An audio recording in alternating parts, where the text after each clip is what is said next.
Okay, ladies, cuffing season is around the corner and I need you to listen up.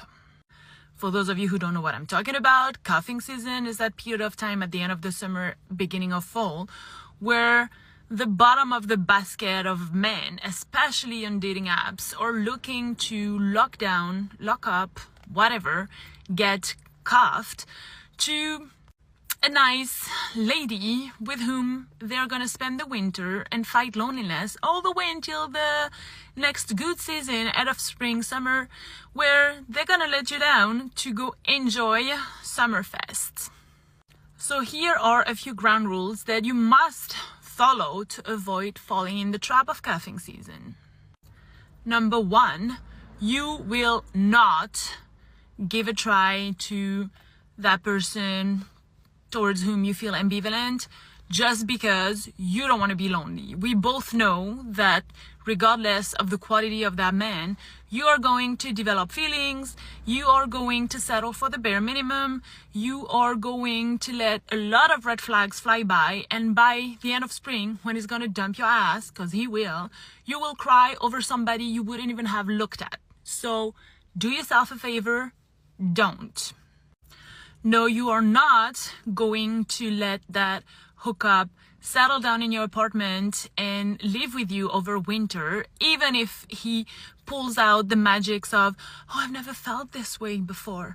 Oh, your place looks so nice. Oh, no, compliments should not work on you for a rando to move in with you and live upon you for the whole winter. So quit your Mother Teresa costume and think about yourself first. And finally, even though I know you don't like it, you bond over S. So please spend some time learning how to take care of yourself instead of fantasizing about someone who will not even make you come. And yeah, you're probably gonna cry over this one. That one too. Sorry, brain bug.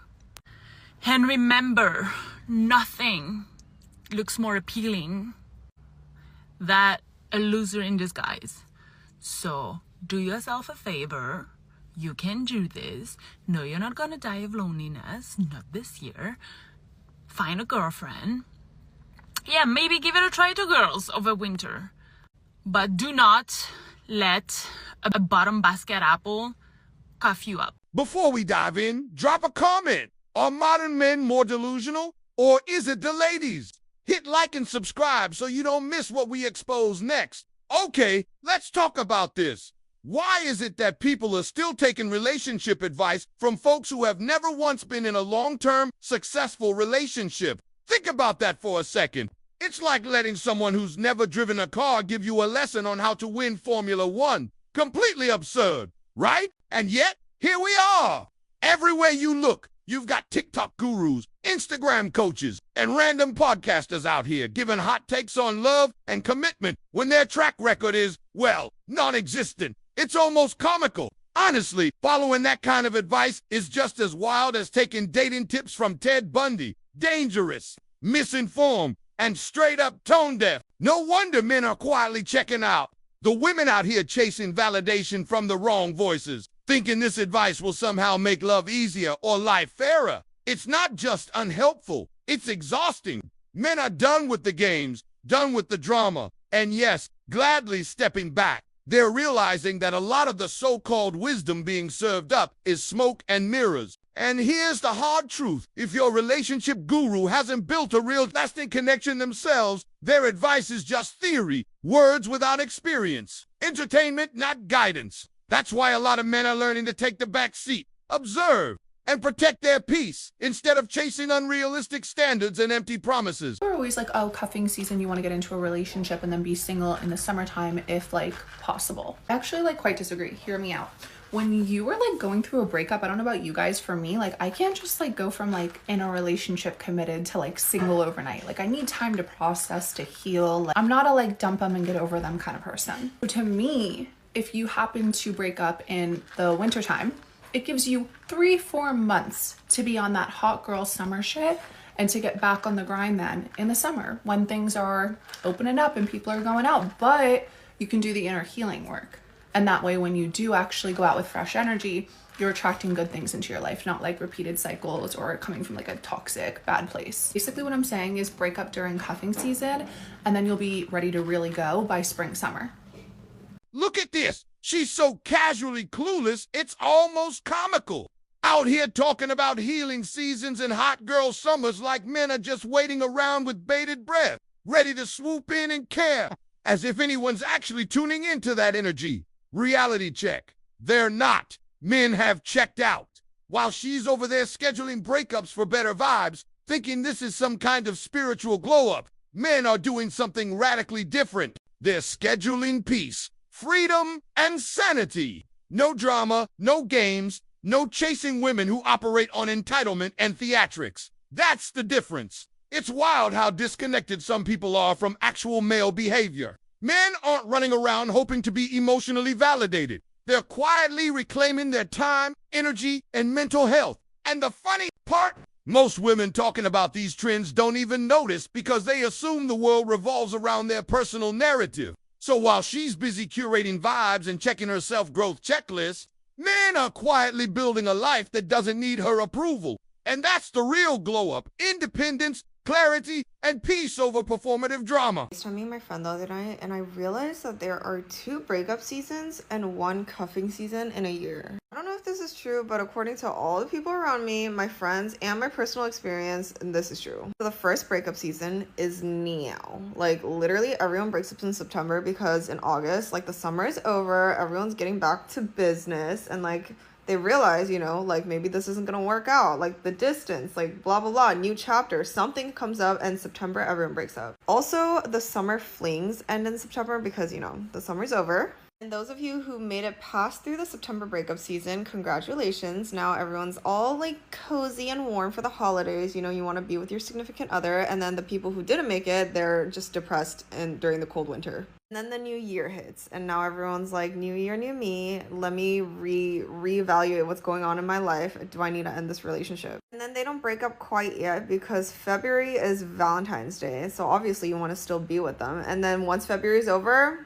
that's when the second breakup season hits. And once everyone's done breaking up at the end of February, that's when the cuffing season begins in March. And by the time March rolls around, the people who got broken up in September are all healed and ready for a new relationship. And also in March, like, you know, the winter is gone, the cold is gone. Everyone wants to, you know, like go on cute little dates, go see flowers, and like have someone to like hang out with in the warm weather. And then it's perfect because spring, you have like a little fling, and then the summer rolls around and now you're in a stable relationship and you enjoy the summer until August comes again, and then, you know, the cycle repeats. Let me know if you guys can relate because literally every single one of my breakups have been either in February or in September, and a lot of my relationships have started in March, so. Look at this. She's talking about relationships like they're fashion seasons. Breakups, flings, repeat. Repeat, repeat. No self-awareness, no accountability, just vibes, revolving doors, and whatever feels fun in the moment. It's performative, shallow, and exhausting to watch. Meanwhile, men aren't buying into the circus. They're quietly stepping away, not scheduling heartbreaks or chaos. Instead, they're scheduling peace, focus, goals, and solitude.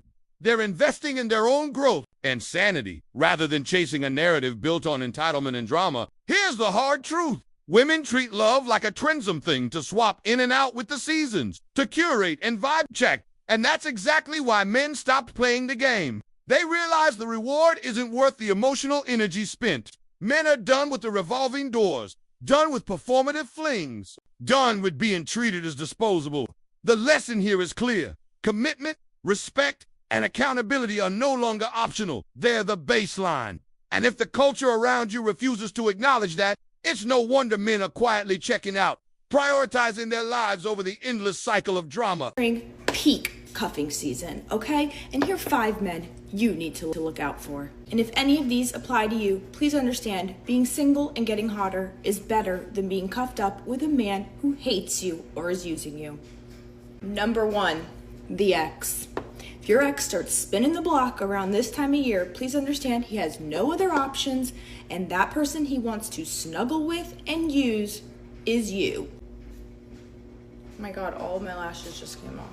No, he does not miss you. No, he does not like you. Yes, he wants to use you for your body, your time, and your funds. Probably your place too, okay? Which just leads me into number 2. Number 2, the hobosexual. Now you may be asking yourself, hobosexual? What's that? A hobosexual is a person who doesn't have a place to stay, okay? They need your home. They need the roof over their heads, and you just so happen to live there, okay? You're hobosexuals. They come out this time of year. Number 3, your baby daddy. If your baby daddy all of a sudden starts coming around a lot more, he knows it's cuffing season and you are available. Okay? Your baby daddy. Beware. Number 4, the situationship that never went anywhere. Here they come, the most annoying men in the world. Your situationship. If this man all of a sudden starts coming around more or wants you around more, no, you are not moving to the next level. You are the only one on his roster currently, and it is cuffing season.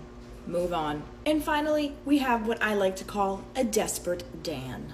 Desperate Dan is the man who's been waiting in the cut for years, months, weeks even. I don't care, okay? He's just been waiting there, waiting for his opportunity. And I'm not talking about the good guy kind of waiting. I'm talking about the kind who wants to pounce, okay? He knows it's cuffing season. He knows you're probably going to be desperate.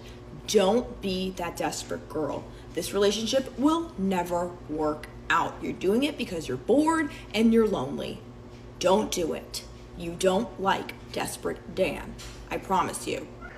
Here's something wild. She's out here warning women about bad men, yet her whole perspective is the exact reason men are checking out. Every rule she lays down is dripping with cynicism and self-victimhood, assuming that every guy is either broke, desperate, or manipulative. That's a lens built on fear, not reality. Notice what's missing: accountability, reflection, self-awareness. None of that exists in her narrative, only projection. She's pointing fingers at men while failing to examine her own patterns, her own choices, or the energy she brings into relationships. And here's the real kicker. It's not men who are bitter. Far from it. Men are quietly reclaiming their peace, stepping back, and focusing on themselves.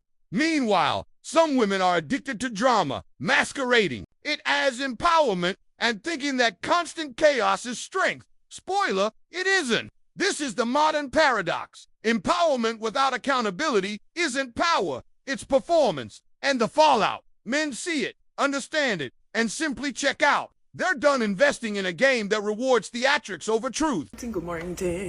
The sun is outside, and so is somebody's son, okay? Roaming around like a hungry lion looking for somebody's daughter to devour. So at this time, I need us to be aware that liking your pictures is what? Free! Sending you a DM with heart eyes and fire emojis and free. $0.00. So don't be impressed when some small boy comes and says, I think you look pretty and I think you look cute and da-da-da. I know. Do you think Jesus will make me ugly? Hello? This summer, okay, I need us to raise the bar because I'm sick and tired of it being in hell. In Jesus' name. Girl, bye. Let's be honest. If you're falling for all the single men out here, that's on you. The truth. The real ones are done. They've checked out, gone far, far away, and aren't coming back for performative games or entitlement energy. Men who value themselves aren't wandering around chasing validation or drama. They've opted out. They're done with the chaos, done with the revolving doors, and done investing in people who treat love like a trend.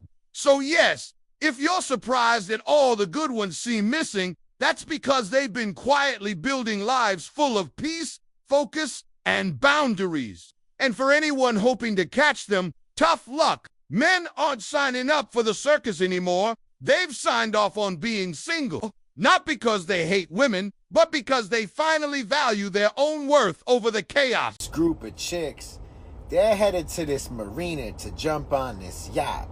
Turns out, they're not even paying for the shit. The yacht's already paid for and the rest of the chicks are just tagging along, freeloading. Now, why can they do that? Because they're a solid 9 out of 10, right? The low value 4-pieces aren't getting that type of deal. So we're headed to the dock slip, and they're all back there saying, let's have our one last hoorah, girls. It's fucking Labor Day. We've been whoring around all season. Now with fall coming up soon, we all need to settle down. Imagine being that poor man come November that she links up with, and he has no clue that she's been ran through by fucking 45 dudes all season long, right? All different types of meat and sausage thrown at her. And this poor guy has no clue. And he's gonna cuddle up and fucking eat Ben & Jerry's and watch Netflix with her during the wintertime. Do not be this type of man, guys.